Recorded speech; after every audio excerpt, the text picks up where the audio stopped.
Hi, and welcome to Let's Play The Guardian Legend.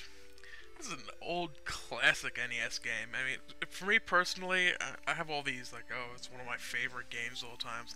This actually, I think, is one of probably the top three. I mean, it's just a solid game. It's got a very nice, varied gameplay, some very good game mechanics going on. And yeah, it's actually got some story in the game, not just in the pamphlet that comes with it.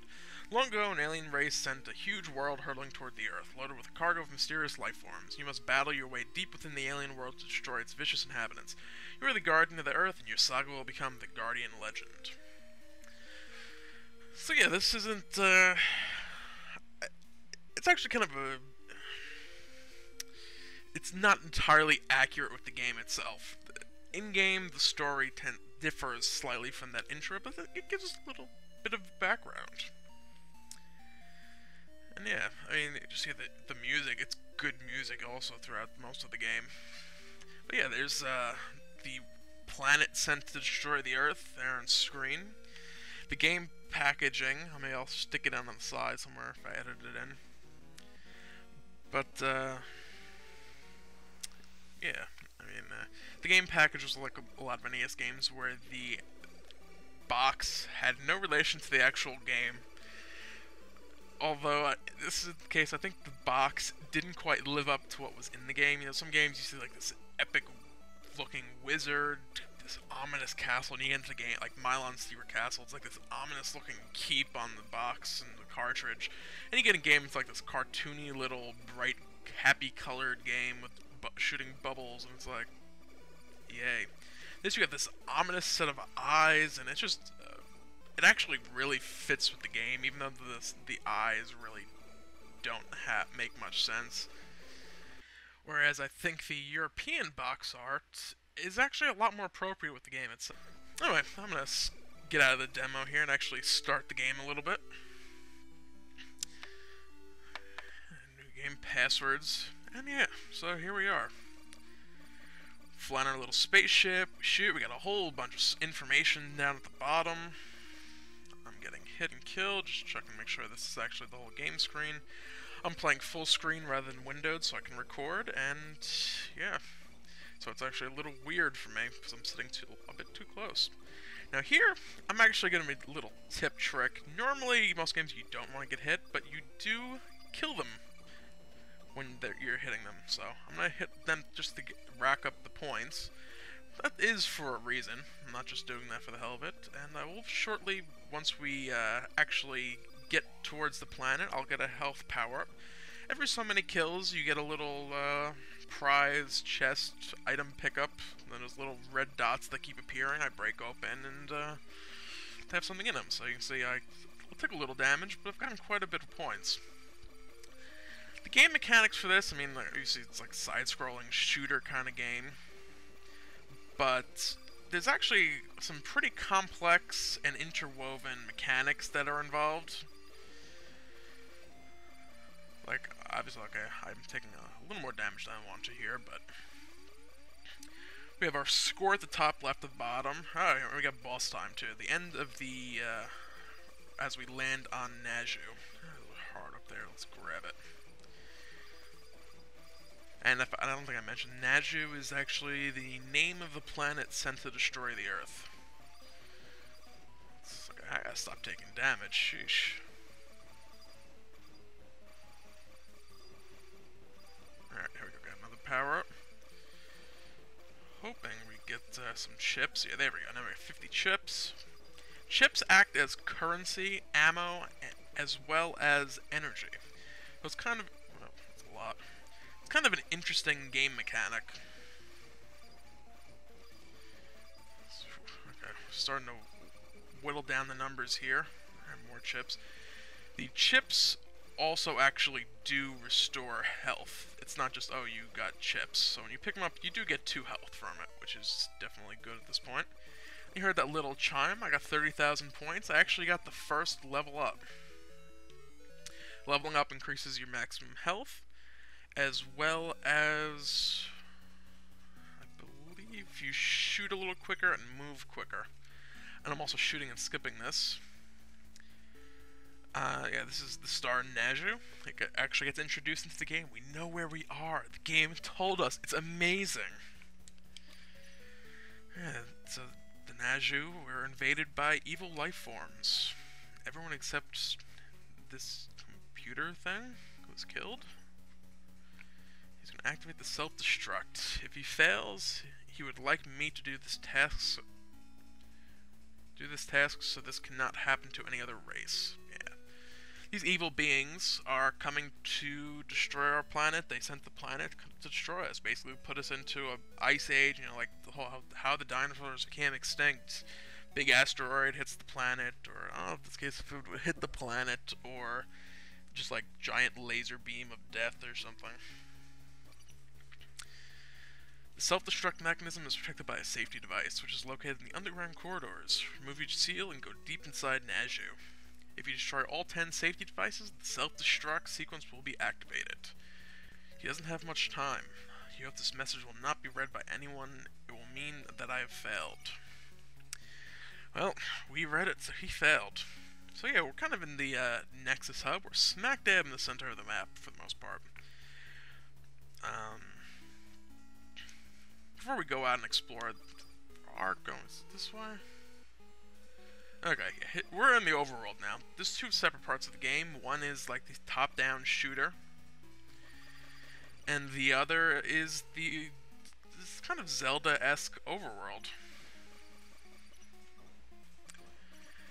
And yeah, we got these little, I always like to call them crabs, but yeah, so we got an item here in the middle. We have the attack speed power up. This will be quite neat. Notice how quickly we're shooting now. It's reasonably quick. If we grab that, shoot a lot quicker, although it's not entirely constant. Up here to the north, we also have some... Oh, another computer. There's a round creature in this room. It will give you items in exchange for power chips, which are the chips we have 50 of. Yeah, we have our little blue lander up here. It's just what they're called. Yeah, so yeah, he'll exchange these for chips. These are our abilities, items, spells, whatever you want to call them. They're not really spells in this game, but yeah, that one's 100. We can't afford that either. And this one is only 50, so let's go ahead and grab that one. Bring up our menu and equip it. Oh yeah, we have some more stuff in this menu. We have a map.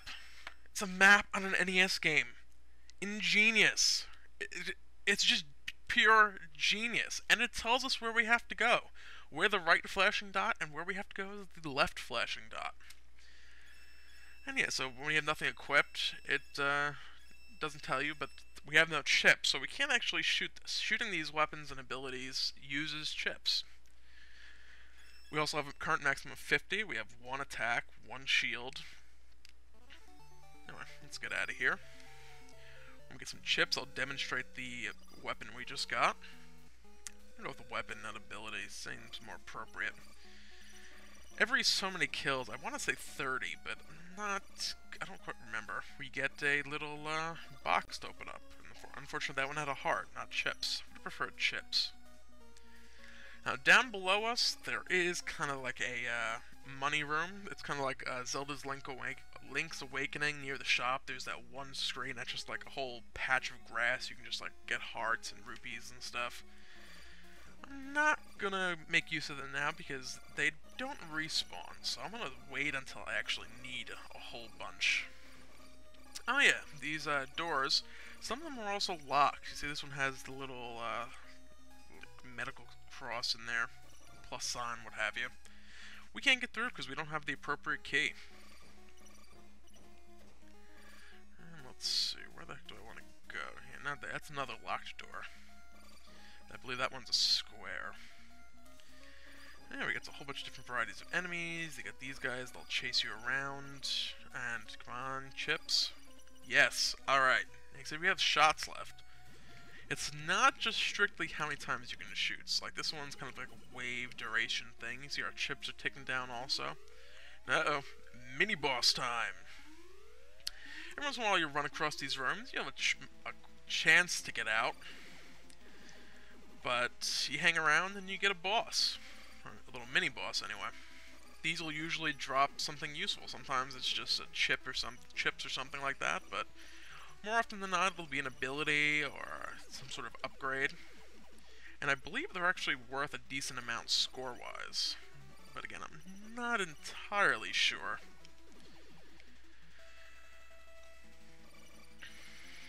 For this guy, I believe our main weapon is actually more effective. I guess the wave shot we have, since they don't have any actual official names, I'm going to be kind of making them up and hopefully remembering them. Most are pretty easy descriptive names to come up with, like wave shot. It's kind of like a wave-looking thing. And yeah, he happened to be our 30th kill, so we get some extra chips. The blue chip restores 3/4 of a bar of health.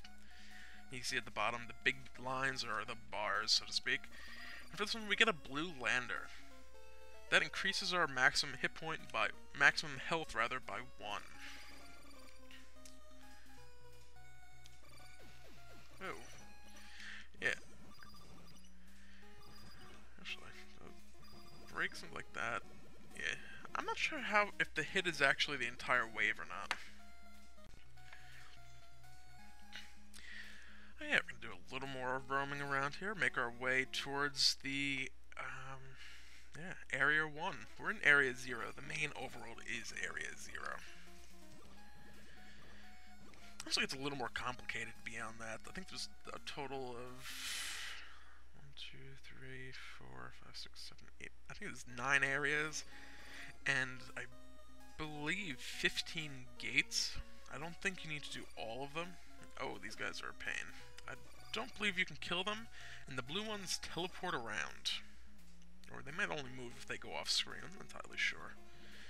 But yeah, this is where the wave thing comes in handy. It's not exactly powerful, but it's good for these little droplet mobs that are around every now and again.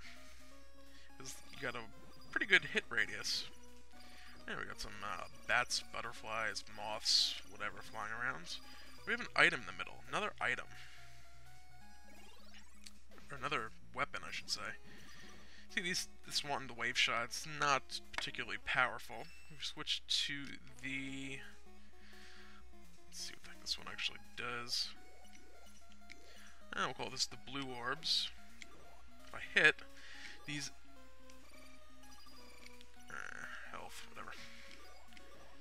If I hit them, I believe these are pretty powerful. They will one-shot the enemy if I hit them. At least these.